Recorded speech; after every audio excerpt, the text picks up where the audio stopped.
अगर रोजगार मिला हुआ है तो लोग बेरोजगारी के लिए क्यों इतना हल्ला मचाते हैं? अगर रोजगार मिलता तो बेरोजगार लोग सड़क पर क्यों उतरते, क्यों लाठियां खाते, क्यों?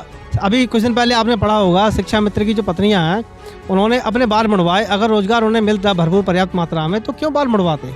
नमस्कार, स्वागत है आपका मीडिया लैंड नेटवर्क में और खास शो उत्तम प्रदेश में।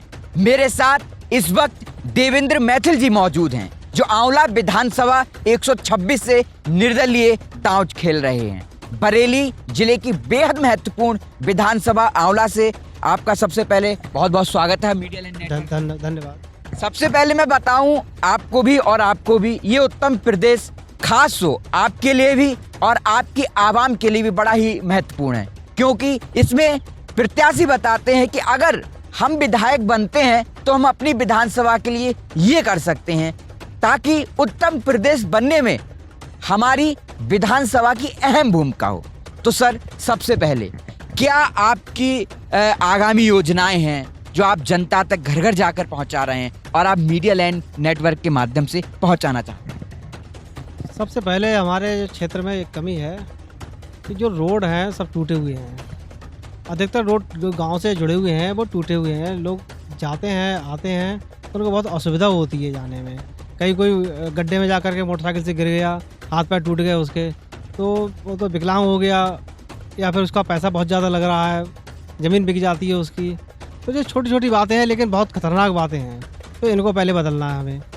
दूसरी समस्या आती है बिजली की। अगर कहीं किसी का ट्रांसफार्मर ख़राब हो गया, तार टूट गया, लाइन टूट गई, तो वो ऐसे ही चक्कर काटता रहता है बिजली विभाग के, लेकिन बिजलियाँ सही नहीं होती हैं, तार सही नहीं होते हैं, तार जुड़ते नहीं हैं, दूसरे अधिकारी फ़ोन नहीं उठाते हैं, बात नहीं करते हैं।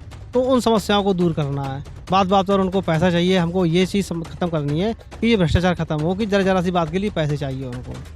तहसील पर जाते हैं लोग, चक्कर काटते हैं, 50 किलोमीटर दूर से चल करके तहसील पर आया, वहाँ 100 रुपये दो, 500 रुपये दो तो काम होगा, वरना काम नहीं होगा। हमें इन चीज़ों को रोकना है। मौजूदा विधायक यहाँ पर काम कर रहे हैं, लेकिन उन्होंने काम कितना किया है ये आम जनता सब देख रही है। इस बार बदलाव चाह रही है, हर किसी की यही आवाज़ है कि इस बार बदलाव होना चाहिए। लोग इस क्षेत्र से इस क्षेत्र में, उस क्षेत्र से इस क्षेत्र में, सबसे ज़्यादा यहाँ आंवला पर ज़्यादा जोर रहता है कि आंवला से ही हम चुनाव जीत कर जाएँ, क्योंकि आंवला की जनता भोली भाली है, बहुत जल्दी झांसे में आ जाती है। आपने कहा कि रोड की बहुत बड़ी समस्या है, लेकिन मुख्यमंत्री साहब और केंद्रीय मंत्री, राज्य के मंत्री आकर के कहते हैं कि गड्ढा मुक्त उत्तर प्रदेश सरकार हो गया, गड्ढा मुक्त उत्तर प्रदेश हो गया। गड्ढा मुक्त सिर्फ कागजों में हुआ है, ज़मीन पर नहीं हुआ है। कागजों में हुआ है, जमीन पर नहीं हुआ। इतने गड्ढे हैं, आप अगर जा कर के देखें, अभी आगे सड़क पर पानी भरा हुआ है, उसमें इतने गड्ढे हैं, आप निकल कर जाइए, आप तो नहीं निकल पाओगे आप।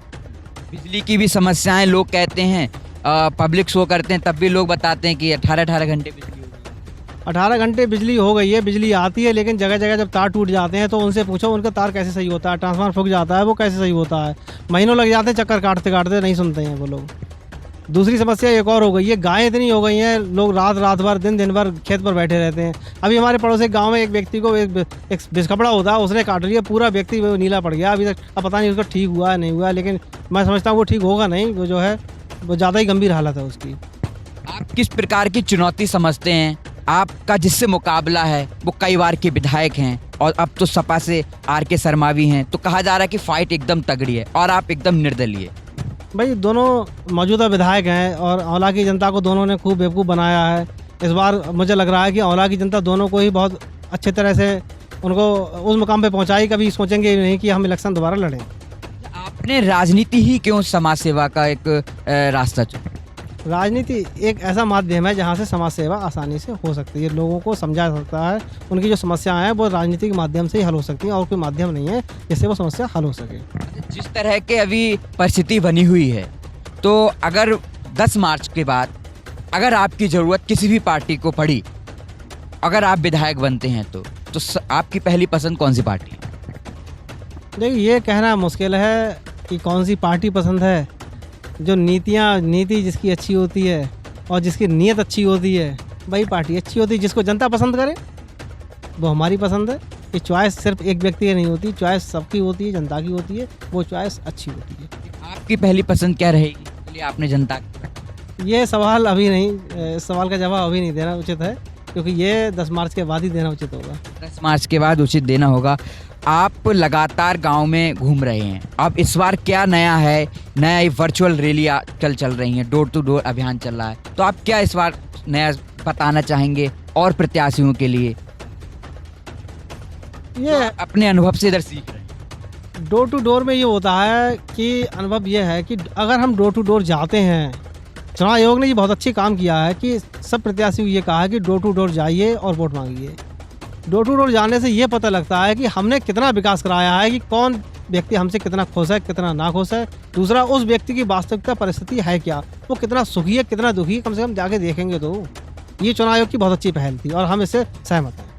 बीजेपी के बड़े बड़े नेता ये कहते हैं कि इतना काम हुआ है, इतना रोजगार मिला है कि कहीं कोई ठहरता ही नहीं, तो ऐसे में आपकी लड़ाई कैसे? अगर रोजगार मिला हुआ है तो लोग बेरोजगारी के लिए क्यों इतना हल्ला मचाते हैं? अगर रोजगार मिलता तो बेरोजगार लोग सड़क पर क्यों उतरते, क्यों लाठियां खाते, क्यों? अभी कुछ दिन पहले आपने पढ़ा होगा, शिक्षा मित्र की जो पत्नियां हैं उन्होंने अपने बाल मुड़वाए। अगर रोजगार उन्हें मिलता भरपूर पर्याप्त मात्रा में तो क्यों बाल मुड़वाते? चलिए, बहुत बहुत धन्यवाद आपका मीडिया लैंड नेटवर्क के साथ जुड़ने के लिए।